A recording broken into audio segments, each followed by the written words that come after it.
ಕರ್ತನಲ್ಲಿ ಪ್ರೀತಿಯುಳ್ಳಂತಹ ದೇವಜನರೇ, ನಿಮ್ಮೆಲ್ಲರನ್ನು ಕೂಡ ಯೇಸುವಿನ ನಾಮದಲ್ಲಿ ವಂದಿಸ್ತೇನೆ. ಈ ಆತ್ಮಿಕ ಬೆಳವಣಿಗೆ ಎಂಬಂಥ ಈ ಕಾರ್ಯಕ್ರಮಕ್ಕೆ ನಿಮ್ಮೆಲ್ಲರನ್ನೂ ಕೂಡ ನಾನು ವಂದಿಸ್ತೇನೆ ಮತ್ತು ನಾನು ಸ್ವಾಗತಿಸ್ತಾ ಇದ್ದೀನಿ. ಈ ಒಂದು ಕಾರ್ಯಕ್ರಮ ನಿಮ್ಮೆಲ್ಲರಿಗೂ ಆಶೀರ್ವಾದಕರವಾಗಿದೆ ಎಂಬುದಾಗಿ ನಾನು ನಂಬ್ತೇನೆ. ನಾವು ಕಳೆದ ವಾರಗಳಲ್ಲಿ ಆತ್ಮಿಕ ಬೆಳವಣಿಗೆಗಿರ್ತಕ್ಕಂತಹ ಕೆಲವು ಅಪಾಯದ ಎಚ್ಚರಿಕೆಗಳ ಕುರಿತಾಗಿ ನಾವು ಧ್ಯಾನಿಸ್ತಾ ಬರ್ತಾ ಇದ್ದೀವಿ. ಕಳೆದ ವಾರಗಳಲ್ಲಿ ಕೂಡ ನಾವು ಕೆಲವು ವಿಷಯಗಳನ್ನ ನಾವು ಧ್ಯಾನ ಮಾಡಿದ್ವಿ. ಅದರಲ್ಲಿ ಮುಖ್ಯವಾಗಿ ಇಬ್ರಿಯರಿಗೆ ಬರೆದ ಪತ್ರಿಕೆಯಲ್ಲಿ ಕೆಲವು ಎಚ್ಚರಿಕೆಗಳು ನಮಗೆ ಕೊಡಲ್ಪಟ್ಟದೆ. ಅದನ್ನೇ ನಾವು ಧ್ಯಾನಿಸ್ತಾ ಬರ್ತಾ ಇದ್ದೀವಿ. ಈ ದಿನವೂ ಕೂಡ ಮತ್ತೊಂದು ಅಪಾಯದ ಎಚ್ಚರಿಕೆಯನ್ನು ನಾವು ಧ್ಯಾನಿಸ್ಲಿಕ್ಕಿದ್ದೇವೆ. ನಾವು ತೆಗೆದುಕೊಳ್ಳೋಣ ಇಬ್ರಿಯರಿಗೆ ಬರೆದ ಪತ್ರಿಕೆ 4ನೇ ಅಧ್ಯಾಯದ 11ನೇ ವಚನ ಮತ್ತು 12-13ನೇ ವಚನ, ಈ 3 ವಚನಗಳನ್ನು ಕೂಡ ನಾವು ಓದ್ಕೊಳ್ಳೋಣ. ಆದುದರಿಂದ ನಾವು ಆ ವಿಶ್ರಾಂತಿಯಲ್ಲಿ ಸೇರುವುದಕ್ಕೆ ಪ್ರಯಾಸ ಪಡೋಣ. ನಮ್ಮಲ್ಲಿ ಒಬ್ಬರಾದರೂ ಅವರ ಅವಿಧೇಯತ್ವವನ್ನು ಅನುಸರಿಸುವವರಾಗಬಾರದು. ಯಾಕೆಂದರೆ ದೇವರ ವಾಕ್ಯವು ಸಜೀವವಾದದ್ದು, ಕಾರ್ಯಸಾಧಕವಾದದ್ದು, ಯಾವ ಇಬ್ಬಾಯಿಕತ್ತಿಗಿಂತಲೂ ಹದವಾದದ್ದು, ಪ್ರಾಣ ಆತ್ಮಗಳನ್ನು ಕೀಲು ಮಜ್ಜೆಗಳನ್ನು ವಿಭಾಗಿಸುವಷ್ಟು ಮಟ್ಟಿಗೂ ತೂರಿ ಹೋಗುವಂಥದ್ದು, ಹೃದಯದ ಆಲೋಚನೆಗಳನ್ನು ಉದ್ದೇಶಗಳನ್ನು ವಿವೇಚಿಸುವಂಥದ್ದು ಆಗಿದೆ. ನಾವು ಯಾವಾತನಿಗೆ ಲೆಕ್ಕ ಒಪ್ಪಿಸಬೇಕಾಗಿದೆಯೋ ಆತನ ದೃಷ್ಟಿಗೆ ಸಮಸ್ತವೂ ಮುಚ್ಚುಮರೆಯಿಲ್ಲದ್ದಾಗಿಯೂ ಬಯಲಾದದ್ದಾಗಿಯೂ ಅದೇ. ಆತನ ಸನ್ನಿಧಿಯಲ್ಲಿ ಅಗೋಚರವಾಗಿರುವ ಸೃಷ್ಟಿ ಒಂದೂ ಇಲ್ಲ. ಪ್ರಿಯರೇ, ಈ ವಚನದಲ್ಲಿ ನಾವು ನೋಡುವಂತೆ ದೇವರು ನಮಗಾಗಿ ನೇಮಿಸಿರ್ತಕ್ಕಂತಹ ವಿಶ್ರಾಂತಿಯಲ್ಲಿ ನಾವು ಸೇರಬೇಕನ್ನೋದಾದರೆ ನಾವು ಪ್ರಯಾಸ ಪಡಬೇಕಾಗಿದೆ. ಅದಕ್ಕಾಗಿ ನಾವು ಪ್ರಯಾಸ ಪಡೋಣ. ನಮ್ಮಲ್ಲಿ ಒಬ್ಬರಾದರೂ ಕೂಡ ಅವರ ಅವಿಧೇಯತ್ವವನ್ನು ಅನುಸರಿಸುವವರಾಗಬಾರ್ದು ಎಂಬುದಾಗಿ ಇಲ್ಲಿ ಬರೆಯಲ್ಪಟ್ಟಿದೆ. ಅವರ ಅವಿಧೇಯತೆ ಅಂತ ಹೇಳುವುದಾದರೆ ಇಲ್ಲಿ ಇಂದಿನ ವಚನಗಳಲ್ಲಿ ನಾವು ನೋಡುವಾಗ ಯೆಹೋಶುವನು ಅನೇಕರನ್ನ ಕಾನಾನ್ ದೇಶಕ್ಕೆ ಸೇರಿಸಿದಾಗ್ಯೂ ಕೂಡ ಅವ್ರನ್ನ ಒಂದು ಕಾನಾನ್ ದೇಶಕ್ಕೆ, ಹಾಲು ಜೇನು ಹರಿತಕ್ಕಂಥ ದೇಶಕ್ಕೆ ಸೇರಿಸಿದ್ದಾನೆ. ಅದು ನಿಜವಾದ ವಿಶ್ರಾಂತಿ ಅಂತ ಹೇಳಿ ಅನೇಕರು ಅಂದುಕೊಂಡ್ರು. ಆದರೆ ವಿಶ್ರಾಂತಿ ಇನ್ನೂ ಕೂಡ ದೇವಜನರು ಹೊಂದಬೇಕಾದ ವಿಶ್ರಾಂತಿ, ಅನುಭವಿಸುವುದಕ್ಕಿರುವಂತಹ ಸಬ್ಬತ್ತೆಂಬ ವಿಶ್ರಾಂತಿ ಇನ್ನೂ ಉಂಟು ಎಂಬುದಾಗಿ ಬರೆಯಲ್ಪಡ್ತದೆ. ಹಾಗಿದ್ರೆ ಈಗ ಈ ಸಬ್ಬತ್ ಅನ್ನುವಂಥ ವಿಶ್ರಾಂತಿಯನ್ನು ಪ್ರತಿಯೊಬ್ಬರು ಹೊಂದಬೇಕಾಗಿದೆ. ದೇವಜನರಾಗಿರುವ ನಾವು ಕೂಡ ನಮಗೆ ಒಂದು ವಿಶ್ರಾಂತಿ ಕಾದಿದೆ. ಆ ವಿಶ್ರಾಂತಿ ನಾವು ಹೊಂದಬೇಕನ್ನೋದು ದೇವರ ಚಿತ್ತವಾಗಿದೆ. ಸೊ ಈಗ ಆ ವಿಶ್ರಾಂತಿಯಲ್ಲಿ ನಾವು ಸೇರಬೇಕನ್ನೋದಾದರೆ ಪ್ರಯಾಸ ಪಡಬೇಕಾಗಿದೆ ಮತ್ತು ನಾವು ಅವಿಧೇಯರಾಗಿ ನಡ್ಕೊಳ್ಳಬೇಕಾಗಿದೆ. ಅದು ತುಂಬ ಮುಖ್ಯವಾದಂಥ ಒಂದು ವಿಚಾರ. ಈಗ ಇದರ ಕುರಿತಾಗಿ ನಾವು ನೋಡುವಾಗೆ 10ನೇ ವಚನದಲ್ಲಿ ನಾವು ನೋಡೋಣ. ಅಲ್ಲಿ ಈಗ ಬರೆಯಲ್ಪಟ್ಟಿದೆ, ಏಕೆಂದರೆ ದೇವರು ತನ್ನ ಕೆಲಸಗಳನ್ನ ಮುಗಿಸಿ ಹೇಗೆ ವಿಶ್ರಮಿಸಿಕೊಂಡನೋ ಹಾಗೆಯೇ ಆತನ ವಿಶ್ರಾಂತಿಯಲ್ಲಿ ಸೇರಿರುವವನೂ ಸಹ ತನ್ನ ಕೆಲಸಗಳನ್ನು ಮುಗಿಸಿ ವಿಶ್ರಮಿಸಿಕೊಂಡಿದ್ದಾನೆ. ಹಾಗಿದ್ರೆ ಈ ವಿಶ್ರಾಂತಿ ಏನು ಅನ್ನೋದನ್ನ ನಾವು ಈ ವಾಕ್ಯದ ಮೂಲಕ ನಾವು ಅರ್ಥ ಮಾಡಿಕೊಳ್ಬಹುದು.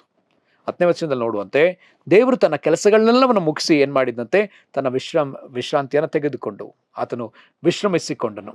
ನಾವು ನೋಡೋದ ತಂದೆಯಾದ ದೇವರು ಈ ಲೋಕದ ಸೃಷ್ಟಿಯಲ್ಲಿ 6 ದಿವಸಗಳ ಕಾಲ ಆತ ಮಾಡಬೇಕಾದ ಎಲ್ಲ ಕಾರ್ಯಗಳನ್ನ ಮಾಡಿ ಮುಗಿಸಿದ ನಂತರದಲ್ಲಿ ಆತನು ವಿಶ್ರಮಿಸಿದನು, ಆತ ವಿಶ್ರಾಂತಿ ತೆಗೆದುಕೊಂಡನು ಅಂತ ಹೇಳ್ತದೆ. ವಿಶ್ರಾಂತಿ ಅಂತ ಹೇಳಿದ್ರೆ ದೇವರಿಗೆ ಏನೋ ಆಯಾಸ ಆಯಿತು, ಟಯರ್ಡ್ ಆಯಿತು, ಅದಕ್ಕಾಗಿ ದೇವರು ಮಲ್ಕೊಂಡ್ರು ಅಥವಾ ವಿಶ್ರಾಂತಿ ತೆಗೆದುಕೊಂಡ್ರು ಅನ್ನುವಂತೆ ಲೌಕಿಕವಾದ ರೀತಿಯಾದ ವಿಶ್ರಾಂತಿ ಅಲ್ಲ. ವಿಶ್ರಾಂತಿ ಅನ್ನೋದಾದರೆ ಇನ್ನು ಮಾಡುವುದಕ್ಕಿನ್ನೇನು ಉಳಿದಿಲ್ಲ, ದೇವರೆಲ್ಲವನ್ನ ಮಾಡಿ ಮುಗಿಸಿದ್ದಾನೆ. ಇನ್ನು ಮಾಡುವುದಕ್ಕಿನ್ನೇನು ಉಳಿದಿಲ್ಲ, ದೇವರೆಲ್ಲವನ್ನ ಮಾಡಿ ಮುಗಿಸಿದ್ದಾನೆ. ಇದರ ಅರ್ಥವೇ ವಿಶ್ರಾಂತಿ.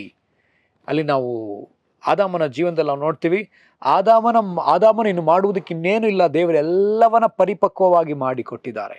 ಆದಾಮನ ಕೆಲಸ ಕಾಯುವುದು ಮತ್ತು ಅಲ್ಲಿರ್ತಕ್ಕಂಥದ್ದನ್ನು ಇನ್ನೂ ಅಭಿವೃದ್ಧಿಪಡಿಸುವುದು, ಹೆಚ್ಚುವುದೇ ಆತನ ಕೆಲಸ, ಹೆಚ್ಚಿಸುವುದು ಆತನ ಕೆಲಸ. ಈಗ ಆದಾಮ ಏನೋ ಹೊಸದಾಗಿ ಉತ್ಪತ್ತಿ ಮಾಡಬೇಕಾದ ಕಾರ್ಯ ಯಾವುದೂ ಇಲ್ಲ, ಎಲ್ಲ ಉತ್ಪತ್ತಿಯಾಗಿದೆ. ಆತನಿಗೆ ಮಾಡಬೇಕಾದ ಒಂದೇ ಕಾರ್ಯ, ಈಗ ಆತ ವಿಧೇಯನಾಗಿ ನಡ್ಕೊಳ್ಬೇಕು. ದೇವರ ಮಾತಿಗೆ ವಿಧೇಯನಾಗಿ ನಡ್ಕೊಳ್ಳೋದಾದ್ರೆ ಆ ವಿಶ್ರಾಂತಿಯಲ್ಲಿಯೇ ಜೀವಿಸ್ತಾನೆ. ದೇವರು ಆದಾಮನಿಗೆ ನೇಮಿಸಿದ ವಿಶ್ರಾಂತಿ ಎಂಥದ್ದಾಗಿತ್ತು ನೋಡ್ರಿ. ಆ ತೋಟದಲ್ಲೇ ಇರುವಂಥದ್ದು, ಆ ತೋಟವನ್ನು ಕಾಯುವಂಥದ್ದು, ತೋಟದಲ್ಲಿ ವ್ಯವಸಾಯವನ್ನು ಮಾಡುವಂಥದ್ದು. ದೇವರು ಕೊಟ್ಟ ಬೀಜವನ್ನು, ಪೈರನ್ನು ಅಲ್ಲಿ ನೆಟ್ಟು ಮತ್ತು ಬೀಜಗಳನ್ನು ಹಾಕಿ ಅವನು ಅದರಿಂದ ಬಂದ ಬೆಳೆಯನ್ನು ಹೊಂದಿಕೊಂಡು ಅದರಿಂದ ಆತ ಜೀವನ ಮಾಡುವಂಥದ್ದು. ಸೊ ಅಷ್ಟೇ. ಅದು ಬಿಟ್ಟರೆ ಇನ್ಯಾವ ಕಾರ್ಯನೂ ಅಲ್ಲಿ ದೇವ್ರು ಹೇಳಲಿಲ್ಲ. ಮತ್ತು ಕೆಲವು ಕೆಲಸಗಳನ್ನ ದೇವ್ರು ಹೇಳ್ತಾರೆ, ದೇವ್ರು ಹೇಳಿದ್ದಕ್ಕೆ ವಿಧೇಯತೆಯಿಂದ ನಡ್ಕೊಳ್ಳೋದು ಅಷ್ಟೇ. ಇಲ್ಲ ಆದಾಮ ಇನ್ಯಾವ ಕೆಲಸವನ್ನು ಕೂಡ ಮಾಡಬೇಕಾದ ಅವಶ್ಯಕತೆ ಇಲ್ಲ, ಎಲ್ಲವನ್ನೂ ಆತ ಮಾಡಿ ಮುಗಿಸಿದ್ದಾನೆ. ಹಾಗಿದ್ರೆ ಈಗ ಆದಾಮನು ವಿಶ್ರಾಂತಿಯಲ್ಲಿ ಇದ್ದ. ಯಾವಾಗ ಆತ ಪಾಪ ಮಾಡಿದ್ನೋ ವಿಶ್ರಾಂತಿಯಿಂದ ಹೊರಗೆ ಬಂದ. ಎಲ್ಲವನ್ನೂ ಕೂಡ ಆತನೇ ಸಂಪಾದಿಸಬೇಕಾಗಿದೆ. ಎಲ್ಲವನ್ನ ಆತ ಬೆವರು ಸುರಿಸಿ ಕಷ್ಟಪಡಬೇಕಾಗಿದೆ. ಹಾಗೆ ನಾವು ಇನ್ನೊಂದು ವಿಷಯವನ್ನು ಕೂಡ ನಾವು ನೋಡಿದ್ವಿ. ಹೇಗೆ ತಂದೆಯಾದವರು ದೇವರು ವಿಶ್ರಮಿಸಿಕೊಂಡ್ರು, ಹಾಗೆಯೇ ಆತನ ವಿಶ್ರಾಂತಿಯಲ್ಲಿ ಸೇರಿರುವವನು ಸಹ ತನ್ನ ಕೆಲಸಗಳನ್ನು ಮುಗಿಸಿ ವಿಶ್ರಮಿಸಿಕೊಂಡಿದ್ದಾನೆ ಅಂತ ಬರೆಯಲ್ಪಟ್ಟಿದೆ. ಇದು ಯಾರ ಬಗ್ಗೆ ಬರೆಯಲ್ಪಟ್ಟಿದೆ ಅಂತ ನಾವು ನೋಡೋದಾದ್ರೆ, ಇದು ಯೇಸು ಕ್ರಿಸ್ತನ ಕುರಿತಾಗಿ ಬರೆಯಲ್ಪಟ್ಟದೆ. ಯೇಸು ಕ್ರಿಸ್ತನೂ ಸಹ ಆತನು ಮಾಡಿ ಮುಗಿಸಬೇಕಾದ ಎಲ್ಲ ಕಾರ್ಯವನ್ನ ಮಾಡಿ ಮುಗಿಸಿದ್ದಾನೆ. ನಾವು ಅಪೊಸ್ತಲನಾದ ಯೋಹಾನನು ಬರೆದಂತಹ ಸುವಾರ್ತೆಯ ಪುಸ್ತಕ 19ನೇ ಅಧ್ಯಾಯದಲ್ಲಿ ನಾವು ಆ ವಚನವನ್ನು ಓದ್ತೇವೆ. ಅಲ್ಲಿ ಹೀಗೆ ಬರೆಯಲ್ಪಟ್ಟದೆ, ಇಟ್ಸ್ ಫಿನಿಶ್, ಎಲ್ಲವೂ ಮುಗಿಯಿತು ಎಂಬಂತ ಮಾತು. ಆ ವಾಕ್ಯವನ್ನು ನಾವು ಸಾಧ್ಯ ಆದರೆ ತೆಗೆದುಕೊಳ್ಳೋಣ. 19ನೇ ಅಧ್ಯಾಯದ 29ನೇ ವಚನ. ಅಲ್ಲಿ ಉಳಿರಸ ತುಂಬಿದ ಗಡಿಗೆ ಇಟ್ಟಿರಲಾಗಿ ಅವರು ಸ್ಪಂಜನ್ನು ಉಳಿರಸದಿಂದ ತುಂಬಿಸಿ ಈಸೋಪ್ ಗಿಡದ ಕೋಲಿಗೆ ಸಿಕ್ಕಿಸಿ ಆತನ ಬಾಯಿಗೆ ಮುಟ್ಟಿಸಿದರು. ಯೇಸು ಆ ಉಳಿರಸವನ್ನು ತಕ್ಕೊಂಡ ಮೇಲೆ ತೀರಿತು ಎಂದು ಹೇಳಿ ತಲೆ ಬಾಗಿಸಿ ಆತ್ಮವನ್ನು ಒಪ್ಪಿಸಿಕೊಟ್ಟನು. ಸ್ಪಷ್ಟವಾಗಿ ಯೇಸುಸ್ವಾಮಿ ಹೇಳುವಂಥ ಮಾತು ಮುಗಿಯಿತು ಅಥವಾ ತೀರಿತು, ಇಟ್ಸ್ ಫಿನಿಶ್, ಎಲ್ಲವೂ ಮುಗಿಯಿತು. ಯೇಸು ಮಾಡಬೇಕಾದ ಎಲ್ಲ ಕಾರ್ಯವೂ ಮುಗಿಯಿತು. ಯೇಸುಸ್ವಾಮಿ ಹಳೆ ಒಡಂಬಡಿಕೆಯಲ್ಲಿ ಹೇಳಿದಂಥ ಎಲ್ಲ ಪ್ರವಾದನೆಗಳು ಅವ್ರ ಜೀವನದಲ್ಲಿ ನೆರವೇರಿದೆ. ಮತ್ತು 613 ಆಜ್ಞೆಗಳು, ಅದರಲ್ಲಿ 603 ನೇಮ ನಿಷ್ಠೆಗಳು ಮತ್ತು 10 ಆಜ್ಞೆಗಳನ್ನ ಯೇಸು ಕ್ರಿಸ್ತನು ಮಾತ್ರ ಆತ ನೆರವೇರಿಸಿದ್ದಾನೆ. ಆತನೆಲ್ಲ ಧರ್ಮವನ್ನು ನೆರವೇರಿಸಿದ್ದಾನೆ, ಎಲ್ಲ ನಿಯಮಗಳನ್ನ, ಎಲ್ಲ ಆಜ್ಞೆಗಳನ್ನ ಆತ ನೆರವೇರಿಸಿದ್ದಾನೆ. ಇನ್ನು ನಾವು ಮಾಡಲಿಕ್ಕಿನ್ನೇನಿಲ್ಲ, ನಾವು ಮಾಡಬೇಕಾಗಿರೋದು ಇಷ್ಟೇ, ವಿಧೇಯತೆ. ಇದನ್ನೇ ನಾವು ನೋಡ್ತಾ ಇದ್ದೇವೆ. ಹಿಂದೆ ಇದ್ದಂಥ ಇಸ್ರಾಯೇಲ್ ಜನರು ಅವಿಧೇಯರಾದದ್ರಿಂದ ಅವರು ನಿಜವಾದ ವಿಶ್ರಾಂತಿಯನ್ನು ಹೊಂದಲಿಲ್ಲ. ಹಾಗೆ ನಾವು ಕೂಡ ಅವಿಧೇಯರಾಗುವುದಾದರೆ, ಅವರಂತೆ ನಾವು ಅವಿಧೇಯರಾಗುವುದಾದರೆ ನಮಗೂ ಇಟ್ಟಿರುವ ವಿಶ್ರಾಂತಿಯಲ್ಲಿ ನಾವು ಸೇರುವುದಿಲ್ಲ. ಅಥವಾ ಈ ರೀತಿಯಲ್ಲಿ ಹೇಳ್ಬೋದು, ದೇವರು ಪರಲೋಕದಲ್ಲಿ ನಮಗಾಗಿ ನೇಮಕ ಮಾಡಿರತಕ್ಕಂಥ ವಿಶ್ರಾಂತಿಗೆ ನಾವು ಸೇರುವುದಕ್ಕಾಗುವುದಿಲ್ಲ. ಹಾಗಿದ್ರೆ ನಾವು ವಿಧೇಯರಾಗಬೇಕಾಗಿದೆ. ವಿಧೇಯತೆ ಮಾತ್ರವೇ ನಮ್ಮನ್ನು ವಿಶ್ರಾಂತಿಯೊಳಗೆ ನಡೆಸುವಂಥದ್ದಾಗಿದೆ. ವಿಧೇಯತೆ ಅನ್ನುವಾಗ ಹಳೆ ಒಡಂಬಡಿಕೆ ಅನೇಕ ವಾಕ್ಯಗಳು ನಮಗೆ ಜ್ಞಾಪಕ ಆಗ್ತದೆ. ಧರ್ಮೋಪದೇಶ ಕಾಂಡ 28ನೇ ಅಧ್ಯಾಯದ 1ನೇ ವಚನದಲ್ಲಿ ಅನೇಕ ವಿಚಾರಗಳು ಬರೆಯಲ್ಪಟ್ಟಿರೋದನ್ನ ನಾವು ನೋಡ್ತೀವಿ. ವಿಧೇಯತೆಯ ಕುರಿತಾದ ಆಶೀರ್ವಾದಗಳು ತುಂಬಾ ಇದೆ. ಹಾಗೆ ಅವಿಧೇಯತೆಯ ಕುರಿತಾದ ಶಾಪಗಳು ಕೂಡ ಅಲ್ಲಿ ಬರೆಯಲ್ಪಟ್ಟದೆ. ಅದರಲ್ಲಿ ಒಂದು ವಾಕ್ಯ ಮಾತ್ರ ನಾವು ತೆಗೆದುಕೊಳ್ಳೋಣ. ಧರ್ಮೋಪದೇಶ ಕಾಂಡ 28ನೇ ಅಧ್ಯಾಯದ 1ನೇ ವಚನ. ಅಲ್ಲಿಗೆ ಬರೆಯಲ್ಪಟ್ಟಿದೆ, ನೀವು ನಿಮ್ಮ ದೇವರಾದ ಯೆಹೋವನ ಮಾತನ್ನು ಶ್ರದ್ಧೆಯಿಂದ ಕೇಳಿ, ನಾನು ಈಗ ನಿಮಗೆ ಬೋಧಿಸುವ ಆತನ ಆಜ್ಞೆಗಳನ್ನೆಲ್ಲ ಅನುಸರಿಸಿ ನಡೆದರೆ ಆತನು ಭೂಮಿಯ ಮೇಲಿರುವ ಎಲ್ಲಾ ಜನಾಂಗಗಳಿಗಿಂತಲೂ ನಿಮ್ಮನ್ನು ಉನ್ನತ ಸ್ಥಿತಿಗೆ ತರುವನು. ಇಲ್ಲಿ ಹೇಳ್ತಕ್ಕಂಥ ಒಂದು ವಿಚಾರ ನಂಗೆ ತುಂಬಾ ಸಂತೋಷ ಕೊಡ್ತಕ್ಕಂಥ ಒಂದು ವಿಷಯ. ಆತನ ಆಜ್ಞೆಗಳನ್ನೆಲ್ಲ ಅನುಸರಿಸಿ ನಡೆದ್ರೆ ಭೂಮಿಯ ಮೇಲಿರುವ ಎಲ್ಲಾ ಜನಾಂಗಗಳಿಗಿಂತ ನಿಮ್ಮನ್ನು ಉನ್ನತ ಸ್ಥಿತಿಗೆ ತರುವೆನೆಂಬುದಾಗಿ ಕರ್ತನು ಹೇಳ್ತಾನೆ. ವಿಧೇಯತೆಗಿರ್ತಕ್ಕಂಥ ಒಂದು ಆಶೀರ್ವಾದ ನೋಡಿದ್ರ, ಎಲ್ಲಾ ಜನಾಂಗಗಳಿಗಿಂತ ಉನ್ನತ ಸ್ಥಿತಿಗೆ ತರುತ್ತೇನೆ. ದೇವರು ವಿಧೇಯತೆ ಉಳ್ಳವರನ್ನ ದೇವರ ಮೇಲೆ ಎತ್ತುವಂತವರಾಗಿದ್ದಾರೆ. ಉನ್ನತ ಸ್ಥಿತಿಗೆ ತರ್ತೇನೆ ಅಂತ ಹೇಳಿದ್ರು. ಹಾಗೆ ಯೇಸು ಕ್ರಿಸ್ತನ ಜೀವಿತದಲ್ಲೂ ಕೂಡ ಅಷ್ಟೇ. ನಾವು ನೋಡ್ತೇವೆ, ಫಿಲಿಪಿಯರಿಗೆ ಬರೆದ ಪತ್ರಿಕೆ 2ನೇ ಅಧ್ಯಾಯದಲ್ಲಿ ಹೀಗೆ ಬರೆಯಲ್ಪಟ್ಟಿದೆ. 2ನೇ ಅಧ್ಯಾಯದ 8 ಮತ್ತು 9, 10 ವಚನಗಳು. ಹೀಗೆ ಆತನು ಆಕಾರದಲ್ಲಿ ಮನುಷ್ಯನಾಗಿ ಕಾಣಿಸಿಕೊಂಡಿದ್ದಾಗ ತನ್ನನ್ನು ತಗ್ಗಿಸಿಕೊಂಡು ಮರಣವನ್ನು, ಅಂದರೆ ಶಿಲುಬೆಯ ಮರಣವನ್ನಾದರೂ ಹೊಂದುವಷ್ಟು ವಿಧೇಯನಾದನು. ಈ ಕಾರಣದಿಂದ, ಯಾವ ಕಾರಣದಿಂದ? ಆತನು ವಿಧೇಯನಾದ ಕಾರಣದಿಂದ ದೇವರು ಆತನನ್ನು ಅತ್ಯುನ್ನತ ಸ್ಥಾನಕ್ಕೆ ಏರಿಸಿ ಎಲ್ಲಾ ಹೆಸರುಗಳಿಗಿಂತ ಶ್ರೇಷ್ಠವಾದ ಹೆಸರನ್ನು ಆತನಿಗೆ ದಯಪಾಲಿಸಿದ್ದಾನೆ. ಆದ್ದರಿಂದ ಸ್ವರ್ಗ, ಮರ್ತ್ಯು, ಪಾತಾಳಗಳಲ್ಲಿರುವವರೆಲ್ಲರೂ ಯೇಸುವಿನ ಹೆಸರಿನಲ್ಲಿ ಅಡ್ಡಬಿದ್ದು ಯೇಸು ಕ್ರಿಸ್ತನನ್ನು ಒಡೆಯನನ್ನು ಪ್ರತಿಜ್ಞೆ ಮಾಡಿ ತಂದೆಯಾದ ದೇವರಿಗೆ ಘನ ಸಲ್ಲಿಸುವರು. ನೋಡಿದ್ರ ಎಂತಹ ಆಶೀರ್ವಾದ! ಅತ್ಯುನ್ನತ ಸ್ಥಾನಕ್ಕೆ ಯೇಸು ಸ್ವಾಮಿ ಏರಿಸಲ್ಪಟ್ಟರಂತೆ. ಕಾರಣ ಒಂದೇ ವಿಚಾರ, ಅದು ವಿಧೇಯತೆ. ಅದೇ ತರ ಧರ್ಮೋಪದೇಶ ಕಂಡ 28ನೇ ಅಧ್ಯಾಯದ 1ನೇ ವಚನದಲ್ಲಿ ನಾವು ನೋಡ್ತೇವೆ, ದೇವಜನರು ಆತನ ಆಜ್ಞೆಯನ್ನು ಹೊಂದಿಕೊಂಡವರಾಗಿ ಯಾವಾಗ ಅವರು ವಿಧೇಯರಾಗಿ ನಡ್ಕೊಳ್ತಾರೋ ದೇವರು ಆತನ ಉನ್ನತ ಸ್ಥಿತಿಗೆ ತರ್ತಾನೆ ಎಂಬುದಾಗಿ ಆತನ ಹೇಳ್ತಿದ್ದಾನೆ. ಉನ್ನತ ಸ್ಥಿತಿಗೆ. ಈ ದಿವಸ ದೇವಜನರು ಈನ ಸ್ಥಿತಿಯಲ್ಲಿ ಇರುವುದಕ್ಕೆ ಕಾರಣ ಅವಿಧೇಯತೆಯೇ. ಈ ದಿವಸ ಅನಾರೋಗ್ಯಕ್ಕೆ ಕಾರಣ ಅವಿಧೇಯತೆಯೇ. ಇದನ್ನ ಅನೇಕ ರೀತಿಯಾದಂತಹ ತೊಂದರೆಗಳಿಗೆ ಕಾರಣ ಅವಿಧೇಯತೆಯೇ. ನಾವು ದೇವರಿಗೆ ತೋರಿಸುವ ಅವಿಧೇಯತೆ. ಹಾಗಿದ್ರೆ ದೇವರು ನಮಗೆ ಮುಂದಿಟ್ಟಿರ್ತಕ್ಕಂಥ ಲೋಕದಲ್ಲಿ, ಮುಂದಿಟ್ಟಿರ್ತಕ್ಕಂಥ ಜೀವಿತದಲ್ಲಿ ನಾವು ಆಶೀರ್ವಾದಕರವಾಗಿರಬೇಕಂದ್ರೆ ನಾವು ವಿಧೇಯತೆಯನ್ನು ಅನುಸರಿಸಬೇಕು. ನಾವು ಹಿಂದೆ ಇದ್ದಂಥ ಇಸ್ರಾಯೇಲ್ಯರ ಅವಿಧೇಯತೆಯನ್ನು ಅನುಸರಿಸಬಾರದು ಎಂಬುದಾಗಿ ನಮ್ಗೆ ಸ್ಪಷ್ಟವಾಗಿ ಉದಾಹರಣೆಗೆ ಹೇಳಿಕೊಟ್ಟದೆ. ಹಾಗಿರೋದ್ರಿಂದ ವಿಧೇಯತೆ ದೇವರು ಮೆಚ್ಚುವವರಾಗಿದ್ದಾರೆ. 1ನೇ ಸಮುವೇಲ 15ನೇ ಅಧ್ಯಾಯದ 22ನೇ ವಚನ ಹೀಗೆ ಹೇಳ್ತದೆ, ದೇವರು ಯಾವುದನ್ನ ಮೆಚ್ಚುತ್ತಾರಂತೆ, ವಿಧೇಯತೆಯನ್ನು ಮೆಚ್ಚುವಷ್ಟು ದೇವರು ಬೇರೆ ಯಾವುದನ್ನು ಮೆಚ್ಚೋದಿಲ್ಲಂತೆ. ಆ ವಚನವನ್ನು ತೆಗೆದುಕೊಳ್ಳೋಣ. 1ನೇ ಸಮುವೇಲ 15ನೇ ಅಧ್ಯಾಯದ 22ನೇ ವಚನ. ಯೆಹೋವನು ವಿಧೇಯತ್ವಕ್ಕೆ ಮೆಚ್ಚುವಷ್ಟು ಯಜ್ಞಹೋಮಗಳಿಗೆ ಮೆಚ್ಚುತ್ತಾನೋ? ಯಜ್ಞವನ್ನು ಅರ್ಪಿಸುವುದಕ್ಕಿಂತ ಮಾತು ಕೇಳುವುದು ಉತ್ತಮವಾಗಿದೆ. ಟಗರುಗಳ ಕೊಬ್ಬಿಗಿಂತ ವಿಧೇಯತ್ವವು ವಿಶೇಷವಾಗಿದೆ. ಅವಿಧೇಯತ್ವವು ಮಂತ್ರ ತಂತ್ರಗಳಷ್ಟೇ ಕೆಟ್ಟದಾಗಿರುವುದು. ಹಠವು ಮಿಥ್ಯಾಭಕ್ತಿಗೂ ವಿಗ್ರಹಾರಾಧನೆಗೂ ಸಮವಾಗಿರುವುದು. ನೀನು ಯೆಹೋವನ ಮಾತನ್ನು ತಳ್ಳಿಬಿಟ್ಟದರಿಂದ ಆತನು ನಿನ್ನನ್ನು ಅರಸುತನದಿಂದ ತಳ್ಳಿಬಿಟ್ಟಿದ್ದಾನೆಂದು ನುಡಿದನು. ಇಲ್ಲಿ ಸೌಲನ ಕುರಿತಾಗಿ ಬರೆಯಲ್ಪಟ್ಟಿದೆ. ಸೌಲನು ಅವಿಧೇಯನಾದ ಕಾರಣ ಆತನನ್ನು ಅರಸುತನದಿಂದನೇ ದೇವರು ತಳ್ಳಿಬಿಟ್ರು. ಅಲ್ಲಿ 22ನೇ ವಚನದ ಮೊದಲ ಭಾಗ ಈ ರೀತಿಯಲ್ಲಿ ಹೇಳ್ತದೆ, ಯೆಹೋವನು ವಿಧೇಯತ್ವಕ್ಕೆ ಮೆಚ್ಚುವಷ್ಟು ಯಜ್ಞ ಹೋಮಗಳಿಗೆ ಮೆಚ್ಚುತ್ತಾನೋ? ದೇವರಿಗೆ ಮೆಚ್ಚುಗೆ ಆದದ್ದು ನಮ್ಮ ವಿಧೇಯತ್ವವೇ. ಯಜ್ಞವನ್ನು ಅರ್ಪಿಸುವುದಕ್ಕಿಂತ ಮಾತು ಕೇಳುವುದು ಉತ್ತಮವಾಗಿದೆ. ನಾವು ಏನ್ ಕೊಟ್ರೆ ಅಂತೆ, ಕಾಣಿಕೆ ಕೊಟ್ರೇನು, ಯಜ್ಞ ಹೋಮಗಳನ್ನ ಮಾಡಿದ್ರೇನು, ನಾವು ದಾನ ಧರ್ಮಗಳನ್ನ ಮಾಡಿದ್ರೇನು, ಎಲ್ಲದಕ್ಕಿಂತಲೂ ಆತನ ಮಾತು ಕೇಳುವುದು ಉತ್ತಮ. ಇದನ್ನೇ ಹೊಸ ಒಡಂಬಡಿಕೆಯಲ್ಲೂ ಕೂಡ ನಾವು ನೋಡ್ತೀವಿ. ಮತ್ತಾಯ ಬರೆದ ಸುವಾರ್ತೆ 21ನೇ ಅಧ್ಯಾಯದಲ್ಲಿ ಆ ಅಧ್ಯಾಯನ ತೆಗೆದುಕೊಳ್ಳೋಣ. ಮತ್ತಾಯ ಬರೆದ ಸುವಾರ್ತೆ 21ನೇ ಅಧ್ಯಾಯದ 28ನೇ ವಚನದಿಂದ. ಆದರೆ ನಿಮಗೆ ಹೇಗೆ ತೋರುತ್ತದೆ, ಒಬ್ಬ ಮನುಷ್ಯನಿಗೆ 2 ಮಕ್ಕಳಿದ್ದರು. ಅವನು ಮೊದಲನೆಯವನ ಬಳಿಗೆ ಬಂದು, ಮಗನೇ ಹೋಗಿ ಇವತ್ತು ದ್ರಾಕ್ಷೆ ತೋಟದಲ್ಲಿ ಕೆಲಸ ಮಾಡು ಅಂದಾಗ ಅವನು ನಾನು ಹೋಗುವುದಿಲ್ಲವೆಂದು ಹೇಳಿದಾಗ್ಯೂ ತರುವಾಯ ಪಶ್ಚಾತ್ತಾಪ ಪಟ್ಟು ತೋಟಕ್ಕೆ ಹೋದನು. ಆಮೇಲೆ 2ನೇವನ ಬಳಿಗೆ ಬಂದು ಅದೇ ಮಾತನ್ನು ಹೇಳಿದಾಗ ಅವನು ಹೋಗುತ್ತೇನಪ್ಪ ಅಂದಾಗ್ಯೂ ಹೋಗಲೇ ಇಲ್ಲ.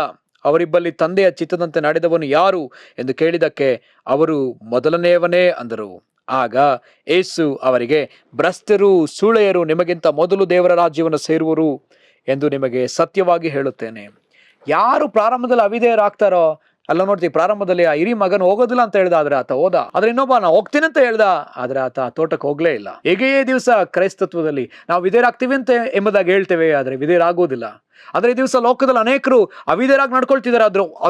ಅವರು ಆದಷ್ಟು ಶೀಘ್ರದಲ್ಲಿ ವಿಧೇಯತೆಯನ್ನು ತೋರಿಸ್ತಾರೆ. ಅವ್ರು ನಮಗಿಂತಲೂ ಮುಂಚೆ ಇರ್ತಾರೆ ಎಂಬುದಾಗಿ ಇಲ್ಲಿ ವಚನ ಹೇಳ್ತದೆ. ಹಾಗಿದ್ರೆ ದೇವರು ವಿಧೇಯತ್ವಕ್ಕೆ ಮೆಚ್ಚುವಷ್ಟು ಇನ್ಯಾವುದಕ್ಕೂ ಮೆಚ್ಚುವವನಲ್ಲ. ನಾವು ಆತನಿಗೆ ವಿಧೇಯರಾಗಬೇಕು, ಆತನ ಮಾತನ್ನ ಕೇಳಬೇಕೆಂದು ಕರ್ತನು ಬಯಸುವವನಾಗಿದ್ದಾನೆ.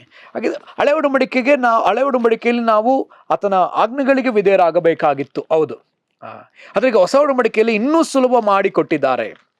ಕರ್ತನು ನಮಗೆ ಇನ್ನೂ ಸುಲಭವಾಗಿ ಹೀಗೆ ಮಾಡಿಕೊಟ್ಟಿದ್ದಾನೆ. ನಾವು ವಚನ ತೆಗೆದುಕೊಳ್ಳೋಣ. 6ನೇ ಅಧ್ಯಾಯ, ರೋಮಪುರದವರಿಗೆ ಬರೆದ ಪತ್ರಿಕೆ 6ನೇ ಅಧ್ಯಾಯದ 16ನೇ ವಚನ ಹೀಗೆ ಹೇಳ್ತದೆ, ನೀವು ಯಾವನಿಗೆ ದಾಸರಂತೆ ವಿಧೇಯರಾಗುತ್ತೇವೆಂದು ನಿಮ್ಮನ್ನು ಒಪ್ಪಿಸಿಕೊಡುತ್ತೀರೋ ಆ ಯಜಮಾನನಿಗೆ ದಾಸರಾಗಿಯೇ ಇರುವಿರೆಂಬುದು ನಿಮಗೆ ಗೊತ್ತಿಲ್ಲವೋ? ಪಾಪಕ್ಕೆ ದಾಸರಾದರೆ ಮರಣವೇ ಫಲ, ನಂಬಿಕೆ ಎಂಬ ವಿಧೇಯತ್ವಕ್ಕೆ ದಾಸರಾದರೆ ನೀತಿಯೇ ಫಲ. ನಂಬಿಕೆ ಎಂಬ ವಿಧೇಯತ್ವ. ನಾವು ಈ ದಿವಸ ಬೈಬಲ್ ಬರೆಯಲ್ಪಟ್ಟಿರತಕ್ಕಂಥ 603 ಆಜ್ಞೆಗಳಿಗೆ, ನಿಯಮಗಳಿಗೆ ನಾವು ವಿಧೇಯರಾಗಬೇಕಾದ ಅವಶ್ಯಕತೆ ಇಲ್ಲ. ಬದಲಾಗಿ ನಾವು ಆತನನ್ನು ನಂಬುವವರಾದ್ರೆ ನಾವು ಆತನಿಗೆ ವಿಧೇಯತೆ ತೋರಿಸ್ತಾ ಇದ್ದೇವೆ. ಜಸ್ಟ್ ಫೇತ್, ನಂಬಿಕೆ ಆತನಿಗೆ ವಿಧೇಯತ್ವ ತೋರಿಸುವಂತೆ ಕಾಣಿಸ್ತದೆ. ಆತನ ನಂಬುವಾಗ, ಯೇಸು ಕ್ರಿಸ್ತನನ್ನು ನಂಬುವಾಗ, ಆತನನ್ನು ಅನುಸರಿಸಿ ನಡೆಯುವಾಗ ನಾವು ಸಂಪೂರ್ಣ ಹಳೆ ಒಡಂಬಡಿಕೆಯಲ್ಲಿರ್ತಕ್ಕಂಥ ಆಜ್ಞೆಗಳ ನೇಮನಿಷ್ಠೆಗಳೆಲ್ಲವನ್ನ ಅನುಸರಿಸಿ ಮುಗಿಸಿದ್ದೇವೆ ಎಂಬುದಾಗಿ ಅರ್ಥ. ರಕ್ಷಣೆ ಹೊಂದಲಿಕ್ಕೆ ನಾವೇನ್ ಮಾಡ್ಲಿಕ್ಕೆ ಸಾಧ್ಯ? ನಾವು ಆತನ ನಂಬುವುದಾದ್ರೆ, ಆತನನ್ನ ಕರ್ತನೆ ಒಡೆಯನೆಂಬುದಾಗಿ ಬಾಯಲ್ಲಿ ಅರಿಕೆ ಮಾಡೋದಾದ್ರೆ ಅಷ್ಟೇ ಸಾಕು. ಹಾಗಿದ್ರೆ ಪ್ರಿಯರೇ, ಇಲ್ಲಿ ನಮಗೆ ಸುಲಭ ಮಾಡಿಕೊಟ್ಟಿದ್ದಾರೆ. ಯೇಸುಸ್ವಾಮಿ ನಮಗೆ ಸರಳವಾಗಿ ಮಾಡಿಕೊಟ್ಟಿದ್ದಾರೆ. ನಾವು ಆತನನ್ನು ನಂಬುವುದಾದ್ರೆ ನಾವು ಆತನಿಗೆ ವಿಧೇಯತೆಯನ್ನು ತೋರಿಸ್ತಾ ಇದ್ದೇವೆ. ಆತನನ್ನಷ್ಟೇ ನಂಬಿ ಆತನನ್ನೇ ಒಡೆಯ ರಕ್ಷಕನಾಗಿ ಸ್ವೀಕರಿಸಿ ಆತನ ಒಡೆತನದ ಕೆಳಗೆ ನಾವಿರುವುದಾದ್ರೆ, ಆತನ ಹೇಳಿದಂತೆ ನಾವು ಜೀವಿಸುವುದಾದ್ರೆ ನಾವು ಆತನನ್ನು ಮೆಚ್ಚಿಸುವವರು. ಇದನ್ನೇ ಕರ್ತನು ನಮ್ಮಿಂದ ಬಯಸುವವನಾಗಿದ್ದಾನೆ. ಹಾಗಿದ್ರೆ ನಮಗೂ ಕೂಡ ಒಂದು ವಿಶ್ರಾಂತಿ ಕೊಡಲ್ಪಟ್ಟದೆ. ಆ ವಿಶ್ರಾಂತಿ ಏನು? ಯೇಸು ಕ್ರಿಸ್ತನು ಹೇಗೆ ತಾನು ತನ್ನ ತಂದೆಯ ಚಿತ್ತವನ್ನು ಮಾಡಿ ಮುಗಿಸಿದನೋ ಹಾಗೆ ನಮ್ಮ ತಂದೆಯ ಚಿತ್ತವನ್ನು ಮಾಡಿ ಮುಗಿಸುವಾಗಲೇ ನಾವು ಆತನ ವಿಶ್ರಾಂತಿಯಲ್ಲಿ ಸೇರ್ತೇವೆ. ನಮ್ಮ ಇಷ್ಟವನ್ನ ಮಾಡುವುದರ ಮೂಲಕವಾಗಿ ಅಲ್ಲ, ಬದಲಾಗಿ ಆತನ ಇಷ್ಟವನ್ನ ಮಾಡುವುದರ ಮೂಲಕವಾಗಿ ನಾವು ನಮಗಿರುವ ವಿಶ್ರಾಂತಿಯಲ್ಲಿ ಸೇರಲಿಕ್ಕಿದ್ದೇವೆ. ಅದಕ್ಕಾಗಿಯೇ ನಾವು ವಿಧೇಯರಾಗಬೇಕಾಗಿದೆ. ನಾವು ವಿಧೇಯರಾಗದ ಹೊರತು ನಾವು ಆ ವಿಶ್ರಾಂತಿಯಲ್ಲಿ ಸೇರುವುದೇ ಇಲ್ಲ. ಆದ್ದರಿಂದ ಈ ಇಬ್ರಿಯರಿಗೆ ಬರೆದ ಪತ್ರಿಕೆಯ 4ನೇ ಅಧ್ಯಾಯದಲ್ಲಿ ನಾವು ನೋಡಿದಂತೆ, 4ನೇ ಅಧ್ಯಾಯದ 11ನೇ ವಚನದಲ್ಲಿ ನಾವು ನೋಡಿದಂತೆ, ನಾವು ಇದಕ್ಕಾಗಿ ಪ್ರಯಾಸ ಪಡಬೇಕು. ಆ ವಿಶ್ರಾಂತಿಯಲ್ಲಿ ಸೇರುವುದಕ್ಕೋಸ್ಕರ ಪ್ರಯಾಸ ಪಡೋಣ. ಪ್ರಯಾಸ ಯಾಕೆ ಪಡಬೇಕು? ಈ ಲೋಕದಲ್ಲಿ ದೇವರ ಚಿತ್ತವನ್ನು ಮಾಡುವುದಕ್ಕೆ ಶತ್ರು ಬಿಟ್ಟುಕೊಡೋದಿಲ್ಲ, ಅಥವಾ ಈ ಲೋಕ ಬಿಟ್ಟುಕೊಡೋದಿಲ್ಲ. ಯಾಕೆ? ನಮ್ಮ ಶರೀರ ಸಹ ಒಪ್ಪಿಕೊಳ್ಳೋದಿಲ್ಲ. ಸೊ ಹಾಗಿರೋದ್ರಿಂದಾಗಿ ನಾವು ಪ್ರಯಾಸ ಪಡಲೇಬೇಕಾಗಿದೆ. ಆತನ ಚಿತ್ತವನ್ನು ಮಾಡುವುದಕ್ಕೆ ಪ್ರಯಾಸ ಪಡಬೇಕಾಗಿದೆ. ಆತನು ಕರೆದ ಕರೆಯಲ್ಲಿ ನಿಲ್ಲುವುದಕ್ಕೆ ನಾವು ಪ್ರಯಾಸ ಪಡಬೇಕಾಗಿದೆ. ಸೊ ಒಂದು ವಚನ ನಾವು ತೆಗೆದುಕೊಳ್ಳೋಣ. 2ನೇ ಪೇತ್ರ 1ನೇ ಅಧ್ಯಾಯದ 10ನೇ ವಚನ ಹೀಗೆ ಬರೆಯಲ್ಪಟ್ಟದೆ. ಅದನ್ನು ನಾವು ತೆಗೆಯೋಣ. 10ನೇ ವಚನ: ಆದುದರಿಂದ ಸಹೋದರರೇ, ದೇವರು ನಿಮ್ಮನ್ನು ಕರೆದದನ್ನು ಆದುಕೊಂಡದನ್ನು ದೃಢಪಡಿಸಿಕೊಳ್ಳುವುದಕ್ಕೆ ಮತ್ತಷ್ಟು ಪ್ರಯಾಸ ಪಡಿರಿ. ಹೀಗೆ ಮಾಡಿದರೆ ಎಂದಿಗೂ ಎಡವುವುದಿಲ್ಲ ಮತ್ತು ನಮ್ಮ ಕರ್ತನೂ ರಕ್ಷಕನೂ ಆಗಿರುವ ಯೇಸು ಕ್ರಿಸ್ತನ ನಿತ್ಯ ರಾಜ್ಯದಲ್ಲಿ ಪ್ರವೇಶಿಸುವ ಹಾಗೆ ದೇವರು ನಿಮಗೆ ಧಾರಾಳವಾಗಿ ಅನುಗ್ರಹಿಸುವನು. ಯಾರು ಆತನ ಚಿತ್ತವನ್ನು ಮಾಡ್ತಾರೋ, ಆತನ ಕರೆದ ಕರೆಯನ್ನು ಆತನು ಯಾವುದಕ್ಕಾಗಿ ಆರಿಸಿಕೊಂಡಿದ್ದಾನೋ ಅದನ್ನು ದೃಢಪಡಿಸಿಕೊಳ್ಳುವುದಕ್ಕೆ ಪ್ರಯಾಸ ಪಡುತ್ತಾರೋ, ಅವರಿಗೆ ಕರ್ತನಾದ ಯೇಸು ಕ್ರಿಸ್ತನ ನಿತ್ಯ ರಾಜ್ಯದಲ್ಲಿ ಪ್ರವೇಶಿಸುವ ಹಾಗೆ ಅನುಗ್ರಹ, ಧಾರಾಳವಾಗಿ ಅನುಗ್ರಹ. ಹಾಗಿದ್ರೆ ವಿಶ್ರಾಂತಿಯಲ್ಲಿ ಸೇರಬೇಕಂದ್ರೆ, ಹಳೆಯ ಒಡಂಬಡಿಕೆಯಲ್ಲಿ ಜನ ವಿಶ್ರಾಂತಿಯಲ್ಲಿ ಸೇರದೇ ಇದ್ದದಕ್ಕೆ ಕಾರಣ, ಈ ದಿವಸ ಅನೇಕರು ವಿಶ್ರಾಂತಿಯಲ್ಲಿ ಸೇರದೇ ಇದ್ದದಕ್ಕೆ ಕಾರಣ ಅವಿಧೇಯತೆಯೇ. ಐಗುಪ್ತ ದೇಶದಿಂದ ಹೊರ ಬಂದಂತ ಜನ ಅವರೆಲ್ಲರೂ ಅಡವಿಯಲ್ಲಿ ಅವಿಧೇಯರಾಗಿ ನಡ್ಕೊಂಡ್ರು. ದೇವರ ಮಾತಿಗೆ ದೇವರು ನೇರವಾಗಿ ಮಾತಾಡಿದ್ರು, ಆ ಮಾತುಗಳಿಗೆ ಅವಿಧೇಯರಾಗಿ ನಡ್ಕೊಂಡ್ರು. ಅದಕ್ಕಾಗಿ ಅವರು ಕಾನಾನ್ ದೇಶವನ್ನ ಸೇರಲಿಲ್ಲ. ಹಾಗೆ ನಮಗಾಗಿ ಮುಂದೆ ಇಟ್ಟಿರ್ತಕ್ಕಂಥ, ಅದರ ಛಾಯೆಯಾಗಿ ಇಟ್ಟಿರ್ತಕ್ಕಂಥ ಸ್ವರ್ಗಕ್ಕೆ ನಾವು ಹೋಗ್ಬೇಕಂದ್ರೆ ಅಲ್ಲಿಟ್ಟಿರ್ತಕ್ಕಂಥ ವಿಶ್ರಾಂತಿಗೆ ನಾವು ಸೇರ್ಬೇಕಂತ ಹೇಳಿದ್ರೆ ನಾವು ವಿಧೇಯರಾಗಲೇಬೇಕಾಗಿದೆ. ನಾವು ಆತನಿಗೆ ಅವಿಧೇಯರಾಗಲೇಬಾರ್ದು. ಸಣ್ಣ ಆಜ್ಞೆಗಳಿಗೂ ನಾವು ಅವಿಧೇಯತೆ ತೋರಿಸದೆ ಇರುವುದಾದ್ರೆ ಅದು ಎಷ್ಟೋ ಒಳ್ಳೆಯದು, ಆತನನ್ನು ಮೆಚ್ಚಿಸ್ತದೆ. ಈಗ ಕೆಲವು ದಿನಗಳ ಹಿಂದೆ ನಾನು ಒಬ್ಬ ಸೇವಕರ ಹತ್ರ ಮಾತಾಡ್ತಿದ್ದಾಗ ಸೇವಕರು ನನಗೆ ಕೆಲವು ಹಿಂದೆ ಇದ್ದಂಥ ಮಹಾ ಸೇವಕರುಗಳ ಕುರಿತಾಗಿ, ದೇವರಿಗಾಗಿ ಬಹಳವಾಗಿ ಪ್ರಜ್ವಲಿಸಿದ ಕೆಲವು ಸೇವಕರುಗಳ ಕುರಿತಾಗಿ ಹೇಳಿದ್ದನ್ನು ನಾನು ಕೇಳಿಸ್ಕೊಂಡೆ. ಆ ಸೇವಕರಲ್ಲಿ ಒಬ್ಬ ಸೇವಕರಿಗೆ ಅವರು ಸ್ವರ್ಗಕ್ಕೆ ಹೋಗಿ ಬಂದಿದ್ದಾರೆ. ಸ್ವರ್ಗದ ಆ ಅನುಭವಗಳು ಅವರಿಗಾಗಿದೆ. ಆ ಅನುಭವಗಳೆಲ್ಲವೂ ಕೂಡ ವ್ಯತ್ಯಾಸಕರವಾಗಿತ್ತು. ಸ್ವರ್ಗದಲ್ಲಿ ಅನೇಕ ರಂಗಗಳಿದೆ,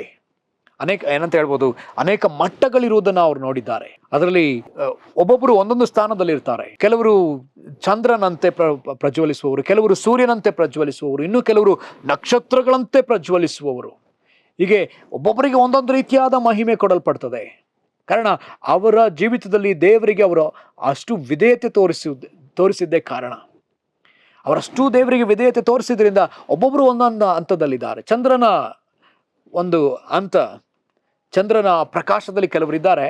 ಚಂದ್ರನ ಪ್ರಕಾಶ ಅಂತ ಹೇಳಿದ್ರೆ ಚಂದ್ರನಲ್ಲಿ ಯಾವ ಪ್ರಕಾಶವೂ ಇಲ್ಲ, ಚಂದ್ರನಲ್ಲಿ ಯಾವ ಬೆಳಕೂ ಇಲ್ಲ. ಚಂದ್ರನು ಸೂರ್ಯನ ಬೆಳಕನ್ನು ತೆಗೆದುಕೊಂಡು ಚಂದ್ರ ಪ್ರಕಾಶಿಸುವವನಾಗಿದ್ದಾನೆ. ಹಾಗಿರೋದ್ರಿಂದ ಕೆಲವರು ಕರ್ತನನ್ನು ವಿಶ್ವಾಸಿಸುವವರು, ಕರ್ತನಲ್ಲಿ ಬಂದು ಕರ್ತನಲ್ಲಿ ಜೀವಿಸುವವರು, ಕೆಲವರು ಅವರು ಚಂದ್ರನಂತೆ ಅಥವಾ ಅವರು ಆ ಮಟ್ಟದಲ್ಲಿದ್ದಾರೆ, 3ನೇ ಮಟ್ಟದಲ್ಲಿದ್ದಾರೆ. ಇನ್ನು ಕೆಲವರು ಸೂರ್ಯನಂತೆ ಪ್ರಕಾಶಿಸುವವರು, ಕ್ರಿಸ್ತನಿಗಾಗಿ ಸೇವೆ ಮಾಡಿದವರು, ಕ್ರಿಸ್ತನಿಗಾಗಿ ತ್ಯಾಗ ಮಾಡಿದವರು, ಅವರು ಒಂದು ಮಟ್ಟದಲ್ಲಿದ್ದಾರೆ. ಅದಲ್ಲದೆ ಇನ್ನೂ ಒಂದು ಮಟ್ಟ, ಅದು ಮೊದಲನೇ ಮಟ್ಟ, ನಕ್ಷತ್ರದಂತೆ, ಸೂರ್ಯನಿಗಿಂತಲೂ ಪ್ರಜ್ವಲಿಸುವ ನಕ್ಷತ್ರದಂತೆ, ಎಷ್ಟೋ ದೂರದಲ್ಲಿರ್ತಕ್ಕಂಥ ನಕ್ಷತ್ರದಂತೆ ಪ್ರಜ್ವಲಿಸುವವರು ಕೆಲವರಿದ್ದಾರೆ. ಅವ್ರು ಹೇಗೆ ಅಂತ ಹೇಳಿದ್ರೆ ಅವರು ಉನ್ನತ ಜಾಗದಲ್ಲಿದ್ದಾರೆ.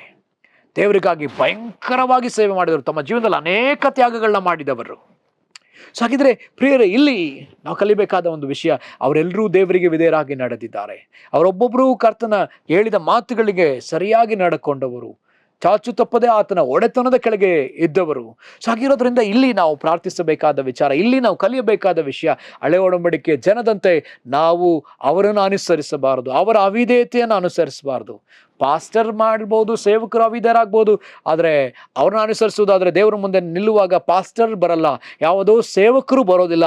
ಅಲ್ಲಿ ನೀನು ನಿಂತುಕೊಳ್ತಿ, ನೀನು ಕರ್ತನ ಮುಂದೆ ನಿಂತುಕೊಳ್ಳೇಬೇಕು. 2 ಕೊರಿಂಥ 5ನೇ ಅಧ್ಯಾಯದ 10ನೇ ವಚನ ಹೀಗೆ ಹೇಳ್ತದೆ. ಆ ವಚನವನ್ನು ತೆಗೆದುಕೊಳ್ಳೋಣ. 2 ಕೊರಿಂಥ 5ನೇ ಅಧ್ಯಾಯದ 10ನೇ ವಚನ ಅಲ್ಲಿಗೆ ಬರೆಯಲ್ಪಟ್ಟದೆ. 2 ಕೊರಿಂಥ 5:10. ಯಾಕೆಂದ್ರೆ ಪ್ರತಿಯೊಬ್ಬನು ತನ್ನ ದೇಹದ ಮೂಲಕ ನಡೆಸಿದ ಒಳ್ಳೆಯದಕ್ಕಾಗಲಿ ಕೆಟ್ಟದಕ್ಕಾಗಲಿ ಸರಿಯಾಗಿ ಪ್ರತಿಫಲವನ್ನು ಹೊಂದುವುದಕ್ಕೋಸ್ಕರ ನಾವೆಲ್ಲರೂ ಕ್ರಿಸ್ತನ ನ್ಯಾಯಸ್ಥಾನದ ಮುಂದೆ ಯಥಾಸ್ಥಿತಿಯಲ್ಲಿ ಕಾಣಿಸಿಕೊಳ್ಳಬೇಕು. ನಾವು ಮಾಡುವ ಒಳ್ಳೆಯದಕ್ಕಾಗಲಿ, ನಾವು ಮಾಡುವ ಕೆಟ್ಟದಕ್ಕಾಗಲಿ, ನಮ್ಮ ಶರೀರದಿಂದ ಮಾಡುವ ಒಳ್ಳೆಯದು ಕೆಟ್ಟದು ಎಲ್ಲದಕ್ಕೂ ನಾವು ನ್ಯಾಯಸ್ಥಾನದ ಮುಂದೆ ನಿಂತುಕೊಳ್ಳೇಬೇಕು. ಒಬ್ಬೊಬ್ಬರಾಗಿ ನಾವು ನಿಂತ್ಕೊಳ್ಳೇಬೇಕು. ಹಾಗಿರೋದ್ರಿಂದ ನಾನಿಲ್ಲಿ ಹೇಳುವಂತ ಒಂದು ವಿಚಾರ, ಇಲ್ಲಿ ಒಂದು ಎಚ್ಚರಿಕೆಯ ಮಾತಿದೆ. ಅವರು ಅನುಸರಿಸಿದ್ರು ಹಳೆ ಒಡಂಬಡಿಕೆ ಜನ, ನಾನು ಹಾಗೆ ಮಾಡ್ತೀನಿ, ಇಲ್ಲ ಪ್ರಿಯರೇ. ಅಥವಾ ಯಾರೋ ಒಬ್ರು ಸೇವಕರು ಮಾಡಿದ್ರು, ಇಲ್ಲ ಅವ್ರು ಯಾರೋ ಒಬ್ರು ಮಾಡಿದ್ರು, ನಾನು ಹಾಗೆ ಅನುಸರಿಸ್ತೀನಿ, ಅವ್ರನ್ನ ಅನುಸರಿಸ್ತೀನಿ, ಇಲ್ಲ. ನಮಗೆ ಅನುಸರಿಸ್ಲಿಕ್ಕಿರುವ ಮಾದರಿ ಒಂದೇ, ಅದು ದೇವರ ವಾಕ್ಯ. ನಮಗೆ ಅನುಸರಿಸಲಿಕ್ಕಿರೋ ಅಂತ ಮಾದರಿ ಒಬ್ಬರೇ, ಅದು ಯೇಸು ಕ್ರಿಸ್ತನು. ಆತನನ್ನು ನಾವು ಅನುಸರಿಸೋಣ. ಆತನು ನಮಗೆ ಹೆಜ್ಜೆ ಜಾಡನ್ನು ಬಿಟ್ಟು ಹೋಗಿದ್ದಾನೆ. ಆತನ ಜೀವಿತವನ್ನ ನಮಗೆ ಸತ್ಯವೇದದ ಮೂಲಕ ಬರೆದು ನಮ್ಮ ಕೈಯಲ್ಲಿ ಕೊಟ್ಟು ಹೋಗಿದ್ದಾನೆ. ಆತನನ್ನು ನಾವು ಅನುಸರಿಸಿಕೊಳ್ಳೋಣ. ಪೌಲನು ಅದನ್ನೇ 1 ಕೊರಿಂಥ 11ನೇ ಅಧ್ಯಾಯದ 1ನೇ ವಚನದಲ್ಲಿ ಆತ ಹೇಳ್ತಾನೆ, ನಾನು ಕ್ರಿಸ್ತನ ಅನುಸರಿಸುವಂತೆ ನನ್ನನ್ನು ಅನುಸರಿಸ್ರಿ. ಆತನು ತಿರುಗಿ ನನ್ನನ್ನು ಅನುಸರಿಸ್ರಿ, ನನ್ನಿಂದೆ ಬನ್ರಿ, ನಾನು ಕ್ರಿಸ್ತನ ಹಿಂಬಾಲಿಸಂತೆ ನನ್ನನ್ನು ಹಿಂಬಾಲಿಸ್ರಿ ಎಂಬುದಾಗಿ ಆತ ಹೇಳೋದನ್ನು ನೋಡ್ತೇವೆ. ಹಾಗಿದ್ರೆ ನಮಗೆ ಮಾದರಿ ಯೇಸು ಕ್ರಿಸ್ತನೇ, ಬೇರೆ ಯಾವ ಮನುಷ್ಯನೂ ಅಲ್ಲ, ಬೇರೆ ಯಾವ ಸೇವಕರೂ ಅಲ್ಲ, ಬೇರೆ ಯಾವ ಪಾಸ್ಟೋ, ಪ್ರಾಫೆಟ್ಟೋ, ಇವ್ಯಾಂಜಲಿಸ್ಟೋ ಅಥವಾ ಪ್ರವಾದಿಯೋ ಯಾರೂ ಅಲ್ಲ ಪ್ರಿಯರೇ. ನಾವು ಅನುಸರಿಸಬೇಕಾದದ್ದು ಕ್ರಿಸ್ತನನ್ನೇ, ಯೇಸು ಕ್ರಿಸ್ತನನ್ನೇ. ಆತ ನಮ್ಮ ಕೈಗೆ ಬರೆದು ಕೊಟ್ಟಿರ್ತಕ್ಕಂಥ ಈ ಸತ್ಯವೇದ ವಾಕ್ಯಗಳನ್ನೇ. ಮಹಾ ಸೇವಕನ ಮಹಾ ಅಪೊಸ್ತಲನಾದ ಪೌಲನು ಅಲ್ಲಿ ಅನೇಕ ಸಭೆಗಳಿಗೆ ಆತ ಬೋಧಿಸ್ತಾ ಹೋದಾಗ ಅಲ್ಲಿ ಒಂದು ಸಭೆ, ಈ ರೀತಿಯ ಒಂದು ಸಭೆ, ಅಲ್ಲಿ ಪೌಲನನ್ನೇ ಪರೀಕ್ಷಿಸುವಂತ ಒಂದು ಸಭೆ ಅದೇ. ಥೆಸಲೋನಿಕದವರು ಸದ್ಗುಣವುಳ್ಳವರಾಗಿದ್ರು. ಅದೇ ಬೆರೋಯ ಪಟ್ಟಣದವರು ಅವ್ರಿಗಿಂತಲೂ ಉತ್ತಮರಾಗಿದ್ರು. ಬೆರೋಯ ಪಟ್ಟಣದವರು ಪೌಲ ಏನ್ ಬೋಧಿಸ್ತಾ ಇದ್ದಾನೋ ಅದನ್ನೆಲ್ಲವನ್ನ ಕೇಳಿಸ್ಕೊಳ್ತಾ ಇದ್ದಾರೆ. ಮತ್ತೆ ಮನೆಗೆ ಹೋಗಿ ಆ ಪೌಲ ಬೋಧಿಸಿದ್ದನ್ನ ಅವರು ಪವಿತ್ರ ಶಾಸ್ತ್ರದಲ್ಲಿ ಅವರು ವಿಚಾರಿಸ್ತಾ ಇದ್ದಾರೆ, ಅದನ್ನೆಲ್ಲ ಹುಡುಕ್ತಾ ಇದ್ದಾರೆ. ಹಾಗಿರೋದ್ರಿಂದ ಪ್ರಿಯರೇ, ನಾವಿಲ್ಲಿ ತಿಳ್ಕೊಳ್ಬೇಕಾದ ಒಂದು ವಿಚಾರ, ನಾವು ಅನುಸರಿಸಬೇಕಾದದ್ದು ಆತನ ವಚನವನ್ನೇ. ಯಾರೇ ಬೋಧಿಸ್ಲಿ, ನಮಗೆ ಸತ್ಯವೇದಕ್ಕೆ ಅನುಗುಣವಾಗಿ ಬೋಧಿಸ್ತಾರೋ, ಇದು ತುಂಬಾ ಮುಖ್ಯ. ಯಾಕೆ ನಾವು ಇನ್ನೊಬ್ಬರನ್ನ, ಯಾವುದೋ ಒಬ್ಬ ವ್ಯಕ್ತಿಯ ಸ್ವಕಲ್ಪಿತ ಬೋಧನೆಯನ್ನ ಅಥವಾ ಸ್ವಕಲ್ಪಿತ ಅಜ್ಜಿ ಕಥೆಗಳನ್ನ ಅನುಸರಿಸುವವರಲ್ಲ, ಬದಲಾಗಿ ಧರ್ಮಶಾಸ್ತ್ರವನ್ನ, ದೇವರ ವಚನಗಳನ್ನ, ಈ ಪರಿಶುದ್ಧ ವಚನಗಳನ್ನ, ಯೇಸು ಕ್ರಿಸ್ತನ ನುಡಿದ ಮಾತುಗಳನ್ನ ಅನುಸರಿಸುವವರಾಗಿದ್ದೇವೆ. ಅದನ್ನೇ ಇಬ್ರಿಯರಿಗೆ ಬರೆದ ಪತ್ರಿಕೆ 4ನೇ ಅಧ್ಯಾಯದ 12ನೇ ವಚನದಿಂದ ನಾವು ಅಲ್ಲಿಂದ ಓದೋದಕ್ಕೆ ಪ್ರಾರಂಭಿಸ್ತೀವಿ. ದೇವರ ವಾಕ್ಯವು ಸಜೀವವಾದದ್ದು, ಯಾವ ಇಬ್ಬಾಯಿ ಕತ್ತಿಗಿಂತ ಹದವಾದದ್ದು, ಪ್ರಾಣ ಆತ್ಮಗಳನ್ನ ತೂರಿ ಹೋಗುವಷ್ಟು ಹದವಾದದ್ದು, ಹೃದಯದ ಆಲೋಚನೆಗಳನ್ನ ವಿವೇಚಿಸುವಂಥದ್ದು ಆಗಿದೆ. ಸೊ ನಮಗೆ ವಾಕ್ಯವೇ ಆಧಾರವಾಗಿದೆ. ಈ ವಾಕ್ಯವನ್ನು ನಾವು ಅನುಸರಿಸಿ ನಡೆದುಕೊಳ್ಳಬೇಕಾಗಿದೆ. ನಾವು ಆತನಿಗೆ ವಿಧೇಯತೆಯನ್ನು ತೋರಿಸಬೇಕಾಗಿದೆ. ನಾವು ಈ ಸಮಯದಲ್ಲಿ ನಾವು ಪ್ರಾರ್ಥನೆ ಮಾಡೋಣ. ನಾವು ಹಳೆ ಒಡಂಬಡಿಕೆ ಜನರನ್ನು ಅಥವಾ ಈ ಲೋಕದಲ್ಲಿರ್ತಕ್ಕಂಥ ಯಾವ ಮನುಷ್ಯರನ್ನು ನಾವು ಹಿಂಬಾಲಿಸದೆ, ಅನುಸರಿಸದೆ, ಅವರ ವಿಧೇಯತೆಯನ್ನು ಅನುಸರಿಸದೆ ನಾವು ಕರ್ತನನ್ನ ನೋಡಿ ಆತನನ್ನು ಅನುಸರಿಸಿ ನಡೆಯಬೇಕಾಗಿದೆ. ಪ್ರಾರ್ಥಿಸಿಕೊಳ್ಳೋಣ. ಕರ್ತನೇ, ನಿನಗೆ ಸ್ತೋತ್ರ ಅಪ್ಪ. ಸ್ವಾಮಿ, ನಿನಗೆ ಸ್ತೋತ್ರ ಅಪ್ಪ. ನಮ್ಮಲ್ಲಿ ಯಾವ ಅವಿಧೇಯತೆಯೂ ಇಲ್ಲದ ಹಾಗೆ ನಮ್ಮಲ್ಲಿರುವ ಎಲ್ಲ ಅವಿಧೇಯತೆಯನ್ನು ತೆಗೆದುಹಾಕು ಅಪ್ಪ. ನಿನಗೆ ಮೆಚ್ಚುಗೆಯಾದ ಆ ನಂಬಿಕೆ ಎಂಬಂತ ವಿಧೇಯತೆ ನಮ್ಮೊಳಗಡೆ ಹುಟ್ಟಲಿ ಸ್ವಾಮಿ. ನಂಬಿಕೆಯನ್ನು ಹುಟ್ಟಿಸುವವನು, ಪೂರೈಸುವವನು ನೀನೇ ಆಗಿದೆಯಲ್ಲ ಕರ್ತನೆ. ನಮ್ಮಲ್ಲಿ ನಂಬಿಕೆಯನ್ನು ಹುಟ್ಟಿಸು. ನಂಬಿಕೆ ಎಂಬ ವಿಧೇಯತೆಯನ್ನ ಹುಟ್ಟಿಸು ಸ್ವಾಮಿ. ಅದನ್ನ ಬೆಳೆಸು ಕರ್ತನೆ, ಅದನ್ನು ಹೆಚ್ಚಿಸು ಎಂಬುದಾಗಿ ನಾವು ಪ್ರಾರ್ಥಿಸುತ್ತೇವೆ ಸ್ವಾಮಿ. ನೀನು ಮೆಚ್ಚುವಂತೆ ಕರ್ತನೆ, ನಾವು ಒಬ್ಬೊಬ್ಬರೂ ಕೂಡ ನಮಗಾಗಿ ನೀಟ್ಟಿರ್ತಕ್ಕಂಥ ವಿಶ್ರಾಂತಿಯಲ್ಲಿ ಸೇರಬೇಕಲ್ಲ, ದೇವ ಜನರಿಗಾಗಿ ಇಟ್ಟಿರುವ ವಿಶ್ರಾಂತಿಯಲ್ಲಿ ಸೇರಬೇಕಲ್ಲ. ನಮ್ಮನ್ನ ಸೇರಿಸು ಕರ್ತನೆ. ಹಾಗೆ ನೀ ಮಾಡುವುದಕ್ಕಾಗಿ ಸ್ತೋತ್ರ ರಾಜ ಅಪ್ಪ. ಈ ಎಚ್ಚರಿಕೆಯ ಬೋಧನೆ ಕೊಟ್ಟದಕ್ಕಾಗಿ ಸ್ತೋತ್ರ. ಮುಂದಿರುವ ಅಪಾಯಗಳನ್ನ ನಮಗೆ ಈಗಲೇ ತೋರ್ಪಡಿಸಿದಕ್ಕಾಗಿ ಸ್ತೋತ್ರ. ಕ್ರೈಸ್ತರಾಗಿ ನಾವು ಪ್ರತಿ ದಿವಸ ಒಂದಲ್ಲ ಒಂದು ರೀತಿಯಲ್ಲಿ ಅವಿಧೇಯರಾಗುತ್ತಲೇ ಇದ್ದೇವಪ್ಪ. ನಮ್ಮನ್ನ ಕ್ಷಮಿಸ್ರಿ ಅಪ್ಪ. ನಾವು ವಿಧೇಯರಾಗಿ ನಡ್ಕೊಳ್ಳುವಂತೆ ನಮಗೆ ಸಹಾಯ ಮಾಡ್ರಿ. ಹಾಗೆ ನೀವು ಮಾಡೋದಕ್ಕಾಗಿ ಸ್ತೋತ್ರ. ಎಲ್ಲ ಮಹಿಮೆ, ಸ್ತುತಿ, ಸ್ತೋತ್ರ ನಿನಗೆ ಸಲ್ಲಿಸ್ತೇವೆ. ಯೇಸುವಿನ ಹೆಸರಲ್ಲಿ ಪ್ರಾರ್ಥಿಸ್ತೇವೆ ಪ್ರೀತಿಯ ತಂದೆಯಾದ ದೇವರೇ. Amen, amen. ಕರ್ತನು ನಿಮ್ಮೆಲ್ಲರನ್ನು ಆಶೀರ್ವಾದ ಮಾಡಲಿ. Praise the lord.